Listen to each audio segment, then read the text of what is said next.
కాంగ్రెస్ పార్టీపై విశ్వాసం ఉంచండి, అభివృద్ధి చేసి చూపిస్తామన్నారు మంత్రి పొన్నం ప్రభాకర్.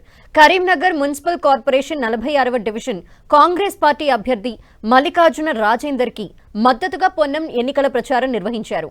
అధికారంలో ఉన్న కాంగ్రెస్ పార్టీ అభ్యర్థి మేయర్ అయితే అభివృద్ధి బాగా జరుగుతుందని ఆయన ఓటర్లకి సూచించారు. కాంగ్రెస్ అధికారంలోకి వచ్చాక కొత్త రేషన్ కార్డులు మంజూరు చేశామని, దేశంలో ఎక్కడా లేని విధంగా సన్నబియ్యం పంపిణీ చేస్తున్నామని ఆయన తెలిపారు.